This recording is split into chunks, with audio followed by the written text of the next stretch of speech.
Hello students, कैसे हैं आप लोग। Welcome to this session. My name is doctor Kavita Rawat, your English teacher from ICT virtual classroom. Today we are going to start our next chapter, that is glimpses of the past taken from the freedom movement by S D. Sawant. तो बच्चों, ये जो हमारे कुछ जो है यहाँ पे मोमेंट्स पिक्टोरियल ग्लिम्पसेस लिए हैं। तो पिक्टोरियल का मतलब क्या होता है बच्चों? Pictorial glimpses. तो यहाँ पे पिक्चर लिए हैं, ग्लिम्पसेस में झलक। तो क्योंकि पूरी हिस्ट्री तो हम जो है इस चैप्टर में कंप्लीट नहीं कर सकते, तो यहाँ पे क्या है, उसकी स्पीच दी है और पिक्टोरियल आपको यहाँ पे पिक्चर्स दे रखी है, और उसको जो है हम यहाँ पे we are going to learn. Clear? तो फर्स्ट पिक्चर किसके बारे में बच्चों? मार्टर्स की। तो जैसे अभी मैंने आपको बताया था कि जो हमारे यहाँ पे कब से कब तक ले रखा है, यहाँ पे 1757 टू 1857। कहाँ से कहाँ तक लिया है बच्चों? 1757 to 1857. So here are some pictorial glimpses of the history of our country. तो हमारी हिस्ट्री कहाँ से कहाँ तक ली है, ये अभी जस्ट आई टोल्ड यू कि कौन कौन सा ईयर है, ये आप लर्न कर ले। 1757 to 1857. These pictures and speech bubbles, और बीच बीच में क्या दे रखा है बच्चों? ये क्या है? Speech bubbles. ये क्या है? हमारी पिक्टोरियल जो हमारी इमेजेस दे रखी हैं, पिक्चर्स दे रखी हैं। और दूसरा क्या दे रखा है यहाँ पे? Pictorial speech bubbles. पिक्टोरियल और स्पीच ऑफ बबल्स, छोटी छोटी जो है स्पीच जो हमारे मार्टर्स ने बोली है या हमारे फ्रीडम फाइटर्स जो थे उन्होंने बोली है, वो यहाँ पे it is given in the form of speech bubbles. Will help clearly, क्या हेल्प करेंगे हमें? Clarify your understanding of the conditions that led to the event known as the first war of independence in 1857। तो ये नहीं है कि हमने जो है फ्रीडम हमें अगर 47 में मिली है तो उससे पहले हमने क्या करा था, उससे पहले हमने उसको फाइट करा था। क्लियर? तो यहाँ पे जो भी लिखा गया है 1757 टू 1857। क्लियर? तो यहाँ पे ये पिक्चर्स क्यों दिए हैं? तो explanation of the above passage. The scene represents, जो ये सीन है बच्चों, ये क्या बताता है? The scene represents a function that took place in Delhi. तो ये जो पूरा फंक्शन है इस पिक्चर में दिखाया गया है, मे बी जो है ये कहाँ पे लिया गया है? दिल्ली में। In Delhi late Lata Mangeshkar can be seen singing. अब यहाँ पे लता मंगेशकर को आप देख सकते हैं पिक्चर में कि वो क्या कर रही है? गाना गा रही है। Clear? Can be seen singing ए मेरे वतन के लोगों। कौन सा गाना गा रही है? ए मेरे वतन के लोगों।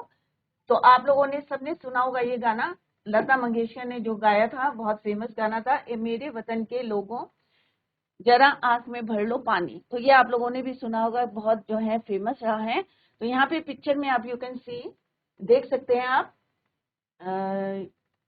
ये लता मंगेशकर क्या कर रही है? सिंगिंग अ सॉन्ग मेरे वतन के लोगों, अलोंग साइड हर। और उनके साथ में कौन कौन है? इंदिरा गांधी है, पंडित जवाहरलाल नेहरू हैं, लाल बहादुर शास्त्री हैं। तो यहाँ पे पिक्चर को अगर आप देखेंगे ध्यान से तो कौन कौन बैठे हैं उनके साथ? इंदिरा गांधी, लाल बहादुर शास्त्री, जवाहरलाल नेहरू, एंड ये क्या कर रही है? She is singing a song और मेरे वतन के लोगों। तो पूरी picture I hope it is clear to you. तो फर्स्ट पिक्चर क्या है कि यहाँ पे बताया गया है कि अपने जो है द सीन रिप्रेजेंट फंक्शन, एक फंक्शन को बताया गया है, टुक प्लेस इन दिल्ली। जो कहाँ लिया गया है? दिल्ली में लिया गया है। और लता मंगेशकर क्या करी है? कैन बी सीन सिंगिंग आ मेरे वतन के लोगों। और उनके साथ अलोंग साइड विद हर कौन कौन है वहां पे? इंदिरा गांधी हैं, लाल बहादुर शास्त्री हैं, और कौन है बच्चों? जवाहरलाल नेहरू। तो यहाँ पे हमें ये बताया गया है through this picture. I hope it is clear.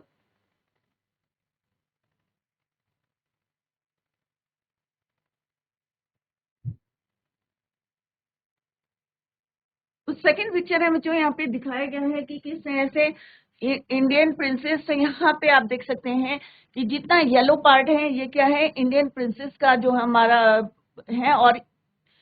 और ये जो टेरिटरी है ये क्या है? ब्रिटिश टेरिटरी है। इसका मतलब क्या है? उन्होंने इनमें जो है अपना कब्जा कर रखा है।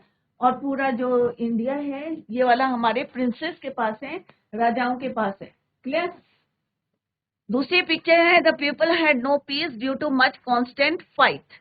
तो यहाँ पे देख सकते हैं कि आप अगर लड़ाई हो रही है तो ऑब्वियस है the people had no peace due to such constant fight.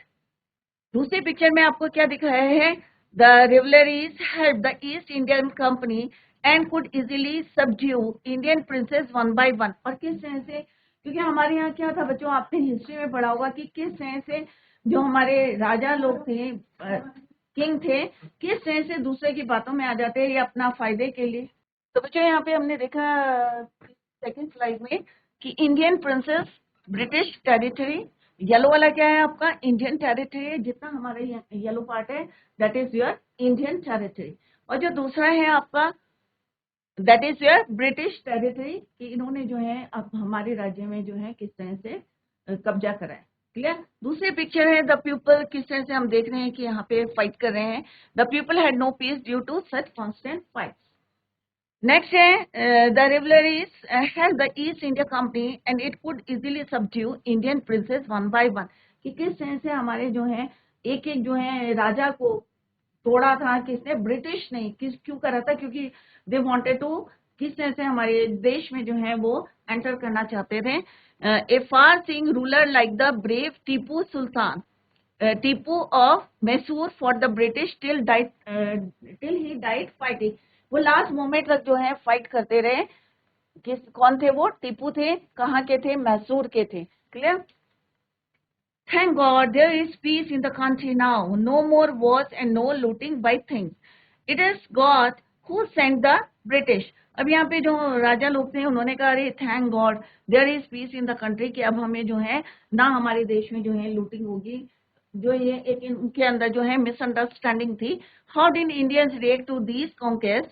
Our destiny is linked with them. The white man has killed और dethroned our kings। क्योंकि राजा लोग क्या करते थे कि जब आपस में फाइट करते थे तो ब्रिटिश, तो वो किसके हेल्प लेते थे, ब्रिटिश सोल्जर्स की जो है हेल्प लेते थे। और धीरे धीरे उनके राज्य किसके पास चला जाता था, ब्रिटिश के पास। और धीरे धीरे जब ब्रिटिश जो है उनके राज्य में जो है कब्जा कर लेते थे तो दे किल्ड द वाइट, जितने व्हाइट मैन थे वो क्या करते थे, दे किल्ड और डिथ्रोन आवर किंग्स, सारे राजाओं को बाहर कर देते थे। Some kings were not good but after all they were of this land. तो अभी हम इसी का एक्सप्लेनेशन देखते हैं, लेट्स सी। तो बच्चों यहाँ पे the year 1757 bears the mark of being an important year in Indian history. Clear? The company rule, also known as the Company Raj, refers to the rule British East India Company over parts of Indian subcontinent. The East India Company was a private company owned by stockholders and reporting to the administration in London. The company came to India and set up a few factories in different places. However, the company of beginnings on coastal India, जैसे अभी हमने map में पढ़ा था कि किस तरह से उन्होंने जो है हमारी टेरिटरी पे जो है कब्जा कर लिया था उन्होंने। Clear. However, the company's beginning on coastal India offered no clues to what would become a lengthy presence on the Indian subcontinent. Slowly and gradually they began expanding and extending. धीरे धीरे जैसे जैसे उन्होंने जो है हमारा कोस्टल एरिया जो है कवर करा था, सिमिलरली उन्होंने क्या करा, धीरे धीरे हमारे जो है और पार्ट्स में began expanding and extending their dominance in India. One of the reasons they are able to do is that they possess superior weapons. और सबसे पहला कारण क्या था बच्चों, कि हमारे जो अभी इंडियंस, जो हमारे इंडियंस थे, फाइटर्स थे, उनके पास क्या थे, इतने अच्छे वेपन्स थे। फर्स्ट रीजन है कि why they dominance in India. तो फर्स्ट रीजन क्या था बच्चों, कि उनके जो है सुपीरियर वेपन्स थे। Secondly they took advantages of the prevailing disturb circumstances among the Indian rulers. दूसरा पॉइंट क्या था बच्चों, एक पॉइंट था कि उनके पास वेपन्स अच्छे थे। सेकंड पॉइंट क्या था कि हमारे जो इंडियन रूलर्स थे उनके अंदर जो है उन्होंने एक क्या करा, डिस्टर्ब सर्कमस्टांसेस बनाए, उनको जो है अपने पार में लेके, उनको मिसअंडरस्टैंडिंग क्रिएट करके आपस में लड़ा के उन्होंने क्या करा, the Indian princes were at peace among, क्योंकि उस समय क्या था, राजाओं का जो है रूल करते थे। तो ब्रिटिश ने क्या करा, the Indian princes were at peace amongst themselves Indian princes however were short cited.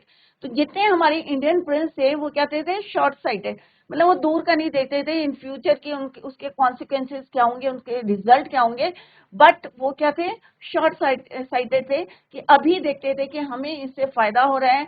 क्योंकि वो जब आपस में राजा लोगों की जो हमें मिसअंडरस्टैंडिंग होती थी अपनी टेरिटरी के लिए लड़ते थे आपस में, तो किसकी हेल्प लेते थे वो ब्रिटिश आर्मी की।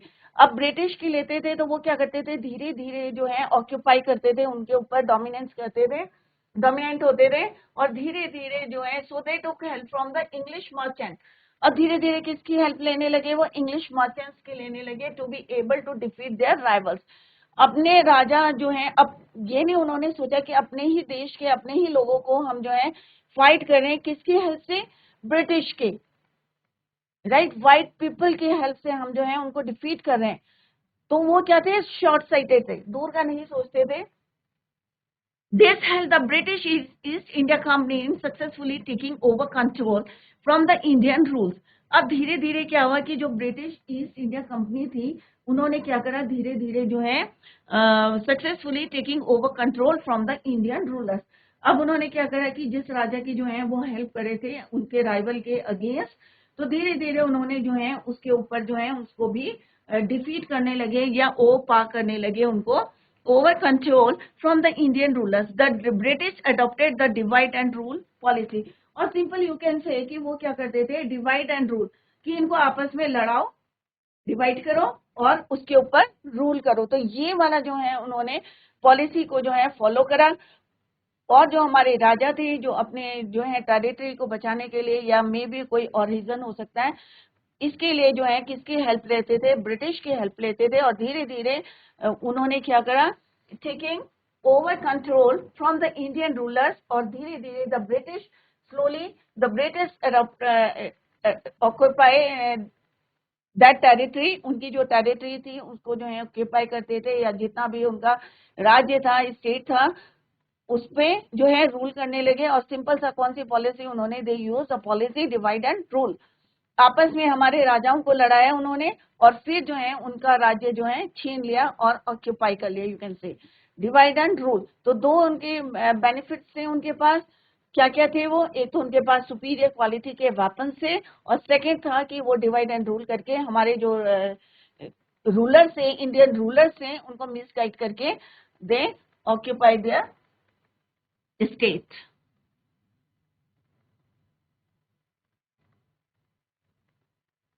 amongst all the short-sighted Indian rulers, अब जितने भी हमारे short-sighted Indian rulers थे, there was one ruler of Mysore. उनमें से एक जो थे, सारे जो है एक तरह से यू कैन से कि किस तरह से उन्होंने जो है अपने राइवल को हराने के लिए किस तरह से ब्रिटिश की हेल्प ली थी, जबकि उनको नहीं लेनी चाहिए थी, क्योंकि इंडिया हमारी कंट्री है, दूसरे जो है ब्रिटिश हमारे आके यहाँ पे जो है रूल कर रहे हैं या हमें जो है स्लेव बना के रखा है। तो कुछ लोग जो हैं उनमें से एक का नाम क्या है, short sighted Indian rulers. There was one, एक उनमें से कौन थे, रूलर ऑफ मैसूर, टीपू सुल्तान। तो किसकी बात कर रहे हैं हम, टीपू सुल्तान की बात करें। Who understood their policy and fought against. अब वो जो है समझदार थे, उन्होंने जो है उनकी पॉलिसी जो है समझ में आ गई, और वो लास्ट मोमेंट तक जो है he fought against them till his last moment, मरते दम तक जो है टीपू सुल्तान जो है उनसे फाइट करते रहे। The Indians, however, had varied opinions and reactions. The first set of people were very happy with the British and were also grateful because they thought peace could finally prevail. अब हमने यहाँ पे picture में देखा था बच्चों कि किस तरह से जो कुछ लोग जो थे हमारे जैसे जो राजा थे जिन्होंने उनकी हेल्प की थी, तो दे वर हैप्पी। क्यों खुश थे वो, क्योंकि उन्हें लगता था अब हमारे देश में क्या आ गई है, पीस आ गई है, क्योंकि उन्होंने किसकी हेल्प ले ली थी, ब्रिटिश की हेल्प ले ली थी। बट उन्हें ये नहीं पता था कि उसके कॉन्सिक्वेंसेस क्या है, उसके रिजल्ट क्या है। And varied opinions and reactions. The first set of people were very happy. जो पहले टाइप के लोग थे वो बहुत खुश थे, with किससे खुश थे, ब्रिटिश से खुश थे, and were very grateful because they thought peace could finally prevail. They thought it would end to war and looting by thugs. तो उन्हें लगता था कि अरे भाई अब हमारे यहाँ जो है लूटपाट होती थी, अब मे बी जो है ब्रिटिश के आने से मे बी जो है उसमें जो है एक रुकावट आ जाएगी, या मे बी जो है वो सेफ हो जाएंगे। बट क्या हुआ था बच्चों, ऐसे they thought it put an end to war and looting by thugs. On the other hand, people saw what was actually happening. पर कुछ लोग थे, जैसे अभी हमने पढ़ा था कि रूल ऑफ मैसूर के कौन करते, रूलर कौन थे मैसूर के, सुल्तान टीपू थे। जिस ऐसे he understood their policy and fought against them till his last moment. किस ऐसे लास्ट मोमेंट तक वो लड़ते रहे थे, क्योंकि उन्हें क्या समझ में आ गई थी, he understood the policy of Britisher. They thought it would an end to.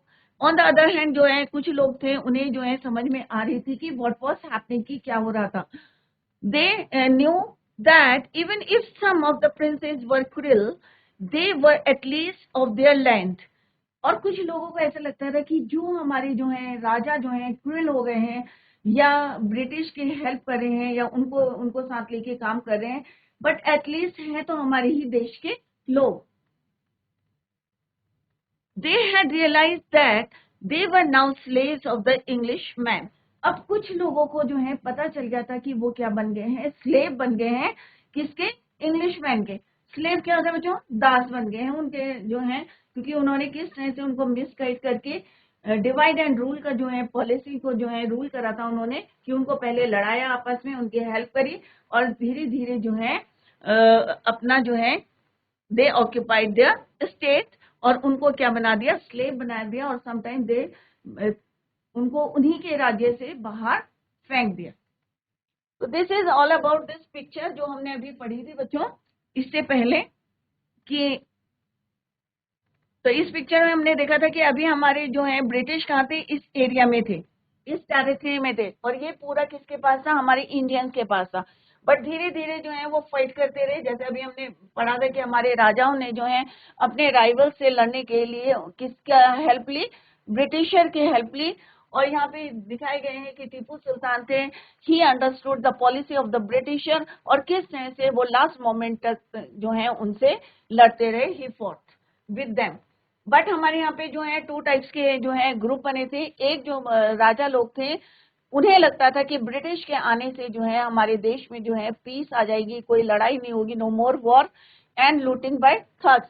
But on the other hand जो कुछ लोग थे, they understood the policy of the Britisher, और किस तरह से उन्हें रियलाइज हुआ था कि नहीं भाई अगर ये लड़े हैं, और किस तरह से उन्हें समझ में आ गया था कि ये जो लोग हैं किसके? ब्रिटिशर के क्या बन गए हैं? स्लेव बन गए। तो यहाँ पे क्या है? शॉर्ट साइटेड मीन्स जो मैंने वर्ड्स यूज करे हैं, conquest, the subjugation and assumption of control of the place of people by military force. Short sighted means lacking imagination और फोरसाइट, मतलब दूर की नहीं देखना, पास का उन्होंने जो है रिजल्ट को देखा था, पर दूर की जो कॉन्सिक्वेंसेस हैं उन पे उन्होंने ध्यान। Superior means higher in quality, subdue means overcome और ब्रिंग अंडर। क्लियर? तो ये पिक्चर अभी हमने डिस्क्राइब की थी। I hope it is clear to you. Now come to the next one. तो ये पिक्चर बच्चों tomorrow we will continue the same. तो आज जितना पढ़ा है रिवाइज एट होम, क्योंकि फोटो जो है आप पिक्चर्स में देख सकते हैं, और जो एक्सप्लेनेशन है it is already given in the slide. तो आप लोग जो है यहाँ से रिवाइज करें घर में, और कहीं पे समझ में नहीं आया है तो आप पूछ सकते हैं, क्योंकि ये क्या है? ग्लिम्पसेस ऑफ आवर पास्ट, हमारी जो है पास्ट के, हमारी कंट्री के फ्रीडम के जो है कुछ मोमेंट्स यहाँ पे लिए हैं पिक्टोरियल, एंड पिक्चर्स जो है स्पीच बबल्स यहाँ पे दिए गए हैं, उसी को हमने यहाँ पे एक्सप्लेन किया है। आई होप आप लोगों की समझ में आ गया होगा। Tomorrow we will continue the same. Till then bye, take care, have a nice day.